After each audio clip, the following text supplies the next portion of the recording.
This is the solution of the online assignment 3. You have already gone through, so I am not going to take much time.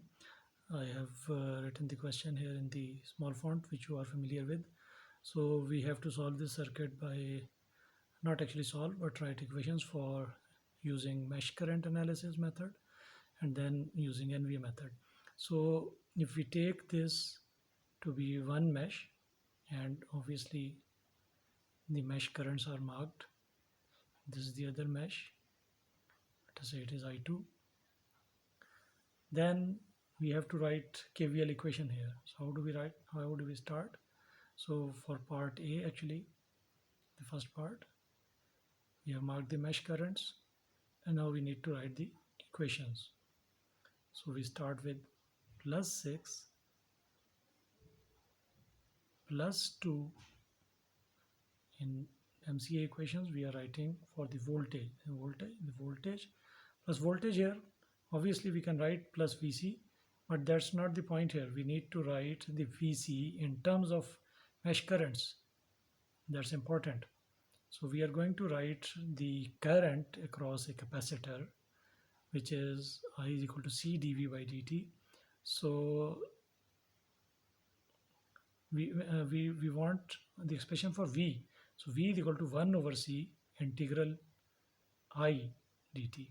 So we are going to get here 1 over 3, 1 over C, an integral from minus infinity, or there is no mention of time when the circuit has come into play. So let us assume we write it from minus infinity to t. And what is the current that is flowing downward is I1 minus I2 dt. And then the voltage across the inductor is L di by dt. So it is 4L d I1 minus I2 by dt is equal to 0. Now that's very important. Either we write this term or we write 1 over 3 integral from 0 plus or 0 to t of I1 minus I2 dt plus the voltage across the capacitor, which is VC, at 0 plus. These two terms are equivalent.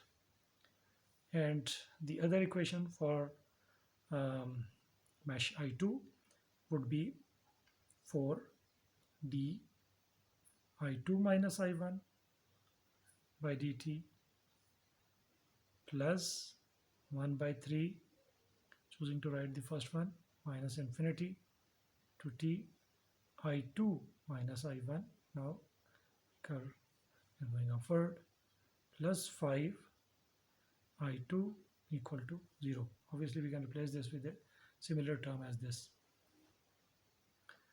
But let me do that for you. There is a very small subtle point here. So either we use this term or we can write it as 1 by 3 integral 0 plus to t I2 minus I1 dt minus VC at 0 plus. So why did I put minus here and plus here? So initially we were coming down. It was according to passive sign convention. Now we are going up. So here we have handled the change of direction by I2 minus I1. Here it was I1 minus I2. Here it is I2 minus I1. So this is the negative of this term.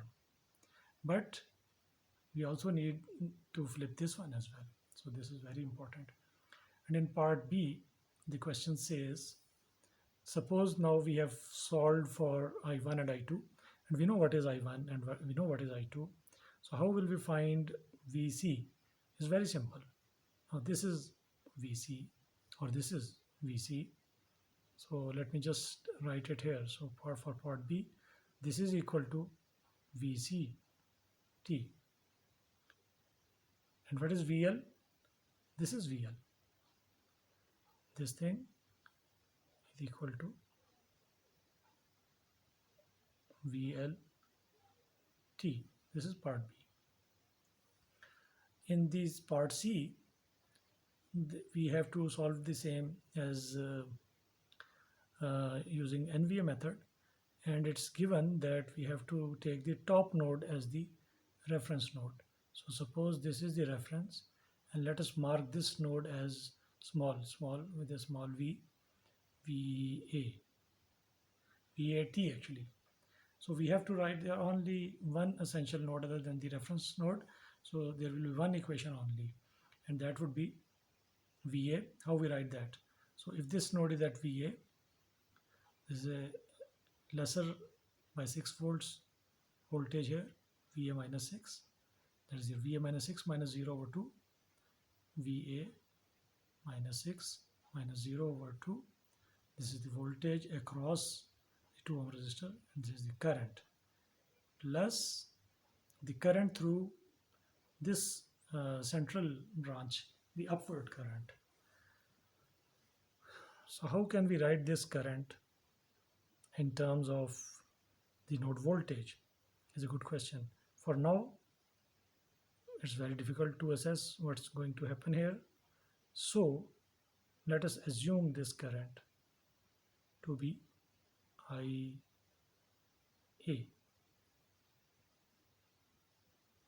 So we say it is plus IA plus VA minus 0 over 5. So these two branches are obviously very simple. The main issue is for writing the expression for IA in terms of VA. So that would be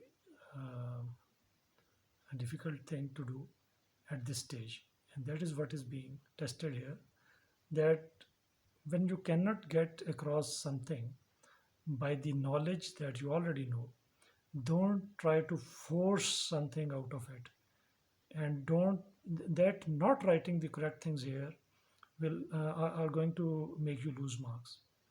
It's not very simple, straightforward, because the inductance and the capacitance are in the same branch, and we have not yet seen how to do this.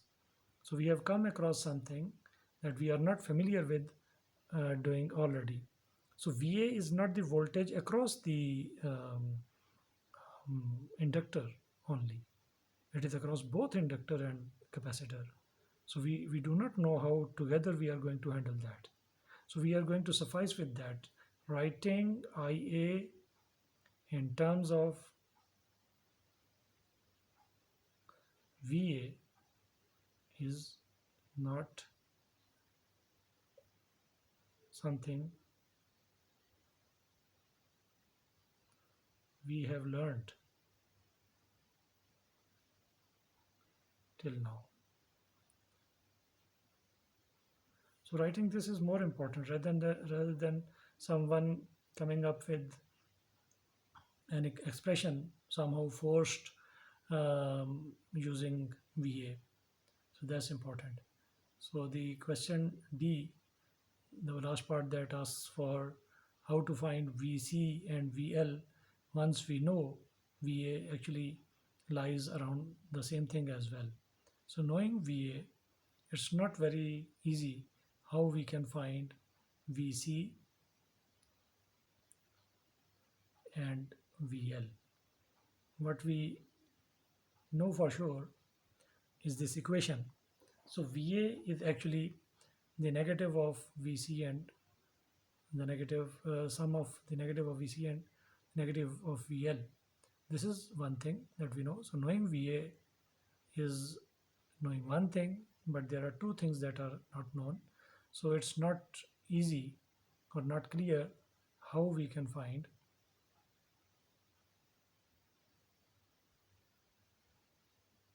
VC or VL from VA. It's not clear.